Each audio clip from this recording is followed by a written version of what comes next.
Hello दोस्तों, good afternoon. आज से हम नई सीरीज स्टार्ट करने जा रहे हैं जो कि आपके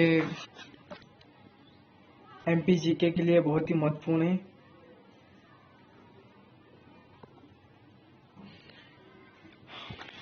आज से हम नई सीरीज स्टार्ट करने जा रहे हैं जो कि टॉपिक वाइज हम सारे चैप्टर आपको एक एक करके कंप्लीट करवाएंगे और इनमें आप ऐसे नए नए क्वेश्चन देखोगे कि आप भी आपने शायद ये क्वेश्चन शायद ही किन्हीं बुक में देखे होंगे।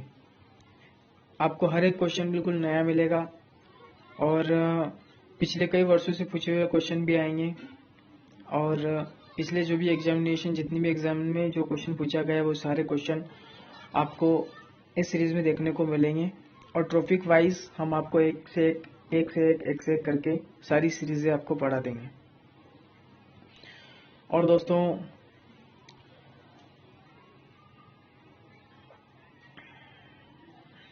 एमपी जीके और इंडिया जीके इस चैनल पे आपको प्रोवाइड किए जाएंगे और मोस्ट इम्पोर्टेंट क्वेश्चन रहेंगे सारे। आप जरूर इसको पूरा देखें और चैनल को शेयर और सब्सक्राइब जरूर करें अगर आपको अच्छा लगे तो। ठीक है, तो दोस्तों अपनी सीरीज स्टार्ट करते हैं। ये आज का प्रथम क्वेश्चन, अपने निकटतम समुद्र तट से मध्य प्रदेश लगभग कितनी दूरी पर स्थित है? तो अपने निकटतम समुद्र, सबसे निकटतम समुद्र की दूरी को कौन सा समुद्र है जो कि अपने सबसे निकटतम लगभग निकटतम है? तो लगभग निकटतम है यहाँ पर 200 किलोमीटर। समुद्र अपने मध्य प्रदेश से लगभग 200 किलोमीटर की दूरी पर है। क्वेश्चन नंबर नेक्स्ट,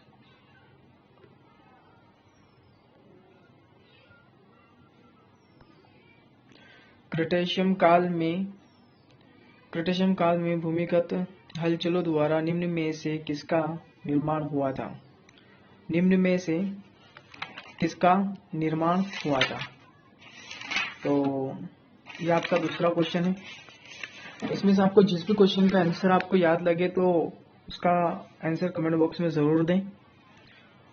और क्वेश्चन नंबर 2 का जो आंसर है वो है दक्कन का पठार। ये दक्कन का पठार। क्वेश्चन नंबर नेक्स्ट,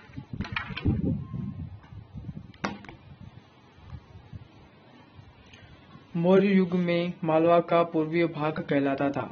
मौर्य काल में मालवा का जो पूर्वी भाग है वो कहलाता था, तो वो कहलाता था अकरा। उसको अकरा नाम से जाने जाते थे।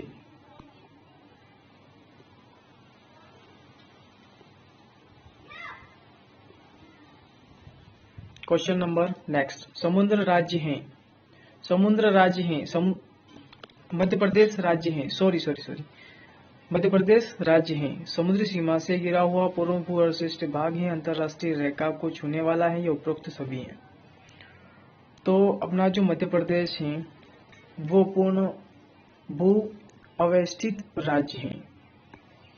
कौन सा है? भू अवस्थित राज्य है। Question number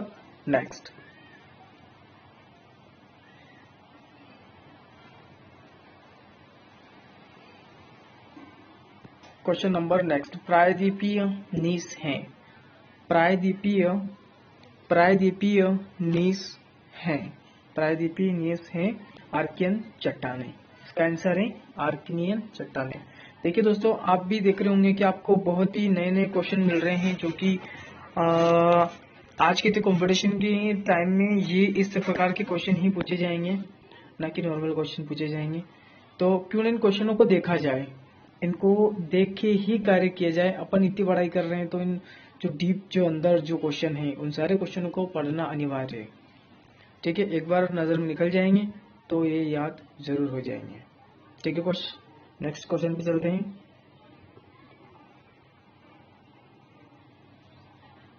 question number next, कणों के आधार पर प्रायद्वीपीय नीस को किन नामों से जाना जाता है? तो इसको जाना जाता है थोड़ा सा मैं छोटा कर लेता हूँ। ठीक है दोस्तों, तो ये लिख रखा है कोणों के आधार पर प्रायद्वीपीय श्रेणी को किन नामों से जाना जाता है। तो इनको बुंदेलखंड नीस के नाम से जाना जाता है, या चाणोकाइट नीस के नाम से जाना जाता है, उपरोक्त तो दोनों के नाम से जाना जाता है, इनमें से कोई नहीं। तो इसका जो आंसर रहेगा वो रहेगा उपरोक्त दोनों। Question number next.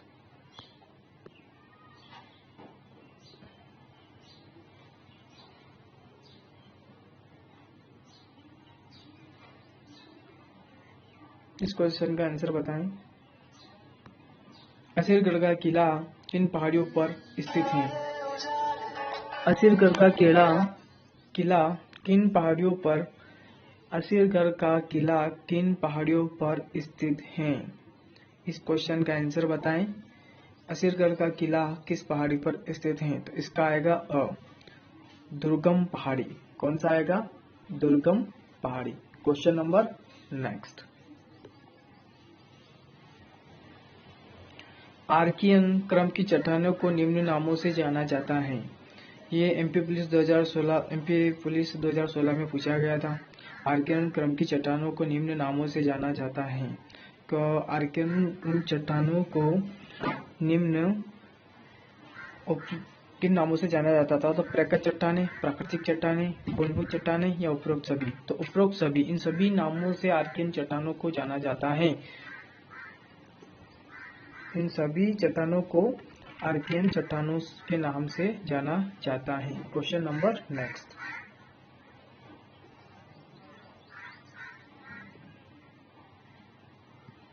मैकाल श्रेणी की आकृति है। मैकाल श्रेणी की आकृति कौन सी है। मैकाल श्रेणी की आकृति है। मैकाल श्रेणी की आकृति है कौन सी है। तो अर्धचंद्राकार मैकाल श्रेणी जो कि यहाँ से नर्मदा, सोन और जोहिला नदी जहाँ से निकलती है उसका नाम है मैकाल श्रेणी, जो कि अनूपपुर में स्थित है। उसका आकार कौन सा आकार है। तो उसका आकार अर्धचंद्राकार है, त्रिभुजाकार है, चंद्राकार है, इनमें से कोई नहीं है। तो इसका जो आकार है वो चंद्राकार की तरह वो दिखाई देती है। यह क्वेश्चन पटवारी 2017 में पूछा गया था। तो क्या है ना दोस्तों, अपने को हर एक क्वेश्चन को पढ़ के जाना है ताकि अपने को क्वेश्चन बनाने में बिल्कुल भी दिक्कत ना आए। Question number next. सतपुड़ा की दूसरी सबसे ऊंची चोटी कौन सी है। सतपुड़ा की दूसरी सबसे ऊंची चोटी कौन सी है। पारसनाथ है, अमरकंटक है, धनसारी है या गुरु शिखर है। तो सतपुड़ा की सबसे ऊपरी जो चोटी, सबसे ऊंची जो दूसरी जो सबसे ऊंची चोटी जो है वो है अमरकंटक। ठीक है दोस्तों, वो है अमरकंटक। Question number next.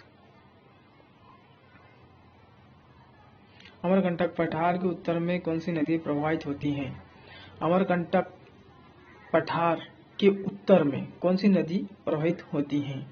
यह आप जानते हैं कि वहाँ पे 3 नदियां निकलती है अमरकंटक से, जोइला, सोन, नर्मदा। अपने को याद रहना चाहिए। और उसमें से उत्तर में कौन सी नदी बहती है, तो ये अपने को याद रखना है कि उत्तर, पूर्व, पश्चिम में कौन सी नदियां बहती हैं। तो वहां से उत्तर में जो नदी बहती है वो नदी है नर्मदा नदी। Question number next. Satpura Maikal श्रेणी संपूर्ण मध्य प्रदेश के कितने भूभाग पर स्थित है। सतपुड़ा मैकाल श्रेणी संपूर्ण मध्य प्रदेश के कितने भूभाग पर स्थित है। तो सतपुड़ा मैकाल श्रेणी जो है कुल मध्य प्रदेश के 11% मध्य प्रदेश के 11% पर सतपुड़ा मैकाल श्रेणी स्थित है। ठीक है दोस्तों, तो इसका आंसर आ जाएगा 11%। है ना क्वेश्चन नए। संरचनात्मक तथा उच्चावच विविधता के आधार पर सतपुड़ा मैकाल श्रेणी को कितने भागों में बांटा गया है। सतपुड़ा मैकाल श्रेणी को कितने भागों में बांटा। संरचनात्मक आधार, उच्चात्मक विविधता के आधार पर सतपुड़ा मैकाल श्रेणी को कितने भागों में बांटा गया है। तो सतपुड़ा मैकाल श्रेणी को जो है 3 भागों में बांटा गया है। ठीक है दोस्तों, 3 भागों में सतपुड़ा मैकाल श्रेणी को बांटा गया है। सतपुड़ा मैकाल श्रेणी को वाटरशेप कहा जाता है। सतपुड़ा मेकाल श्रेणी को वाटरशेड कहा जाता है? तो इसका आंसर जो रहेगा वो सर्वाधिक नदियों के उद्गम के कारण, जलप्रपातों के कारण, वनों के कारण या अधिकतम वर्षा के कारण। तो यहाँ पे सर्वाधिक नदियों के उद्गम के कारण इसको वाटरशेड कहा जाता है। Question number next. ठीक है दोस्तों, असीरगढ़ पहाड़ी एक नर्मदा नदी के मध्य स्थित है। असीरगढ़ पहाड़ी एवं नर्मदा नदी के मध्य स्थित है। निमाड़ का मैदान या फिर जालौन का मैदान या डाबरा मैदान या इनमें से कोई नहीं। तो इसमें जो आंसर है वो है निमाड़ का मैदान। ठीक है दोस्तों, निमाड़ का मैदान। Question number next. सोन नदी के दक्षिण में स्थित पठार कौन सा है? ठीक है दोस्तों, क्वेश्चन नंबर नेक्स्ट। सोन नदी के दक्षिण में कौन सा पठार है? तो सोन नदी के दक्षिण में जो पठार है वो है बुंदेलखंड पठार। ठीक है, क्वेश्चन नंबर नेक्स्ट। निम्न में से कौन सी पहाड़ी सतपुड़ा मेकाल श्रेणी में स्थित है? तो सतपुड़ा मेकाल श्रेणी में जो स्थित है वो है गोदमपुर पहाड़ी। कौन सी स्थित है? गोदमपुर पहाड़ी। Question number next. क्वार्टजाइट तथा गुलाबी गुलबाग पत्थर के निरपेक्ष कौन सी पर्वत श्रेणी में पाए जाते हैं? इसका आंसर बताएं। ये क्वेश्चन थोड़ा टफ है, पर इसी प्रकार के क्वेश्चन परीक्षाओं में पूछे जाते हैं। ठीक है दोस्तों, एक मिनट दोस्तों, एक मिनट। ठीक है दोस्तों, तो क्वेश्चन नंबर नेक्स्ट। क्वार्टजाइट तथा गुलाबी अबूलाऊ पत्थर के निरपेक्ष कौन सी पर्वत श्रेणी में पाए जाते हैं? तो इस क्वेश्चन का आंसर रहेगा दोस्तों कैमूर श्रेणी। कौन सा? कैमूर श्रेणी। Question number next. Madhya Pradesh का दूसरा सबसे बड़ा भौगोलिक मध्य प्रदेश कौन सा है? मध्य प्रदेश का दूसरा सबसे बड़ा भौगोलिक प्रदेश कौन सा है? ये आपको क्वेश्चन जरूर याद होना चाहिए दोस्तों, क्योंकि इसी प्रकार के क्वेश्चन परीक्षाओं में पूछे जाते हैं, जैसे कि 2016 में NAM में पूछा गया था। तो इसका जो आंसर है वो है नर्मदा सोन घाटी। सबसे बड़ा है मालवा का पठार और दूसरा जो है वो नर्मदा सोन घाटी है। ये अपने को हमेशा याद रखना है दोस्तों। ठीक है। मध्य प्रदेश के किस पर्वत का निर्माण ग्रेनाइट एवं बेसाल्ट चट्टानों से हुआ है? तो ग्रेनाइट एवं बेसाल्ट चट्टानों से हुआ है। मध्य प्रदेश के किस पर्वत श्रृंखला का निर्माण ग्रेनाइट एवं बेसाल्ट चट्टानों से हुआ है? तो इसका जो आंसर है वो है विंध्याचल पर्वत। कौन सा है? विंध्याचल पर्वत जो है, विंध्याचल पर्वत पर ग्रेनाइट एवं बेसाल्ट चट्टानों का निर्माण हुआ है।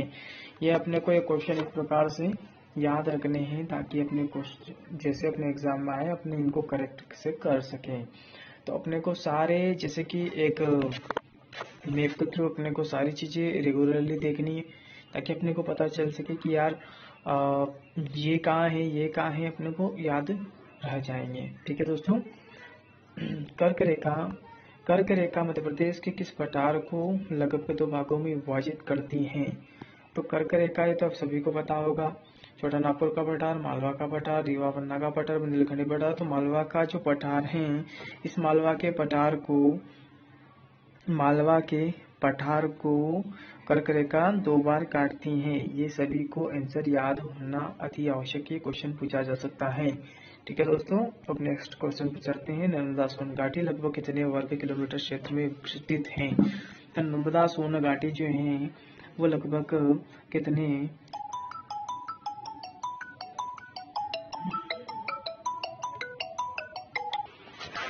नर्मदा सोन घाटी लगभग कितने वर्ग किलोमीटर क्षेत्र में विस्तृत है? तो इसका जो आंसर है वो रहेगा दोस्तों ठीक है, इसका जो आंसर रहेगा वो रहेगा 86,000 वर्ग किलोमीटर में नर्मदा सोन घाटी स्थित है। Question number next. Madhya Pradesh राज्य का कृषि उत्पादन में दूसरा सबसे बड़ा समृद्ध क्षेत्र कौन सा है? समृद्ध क्षेत्र कौन सा है कृषि के क्षेत्र में? दूसरा सबसे बड़ा समृद्ध क्षेत्र कौन सा है? नर्मदा सोन घाटी। प्रथम है मालवा का पठार जो है वो मालवा का पठार जो है वो नहीं, नर्मदा सोन घाटी, हाँ नर्मदा, सॉरी दोस्तों, सॉरी सॉरी सॉरी सॉरी, इसमें जो रहेगा, ठीक है दोस्तों, आज का अपन अपना ये वीडियो यहीं तक रखते हैं, और आपको सारे क्वेश्चन और इसी प्रकार से चैनल को देखिए और सब्सक्राइब करें। आपको टॉपिक वाइज सारी चीज़ें पढ़ाई जाएगी, और यहाँ आज अपना फर्स्ट वीडियो है तो यहाँ तक ही रहेगा, और हम, ठीक है दोस्तों, धन्यवाद।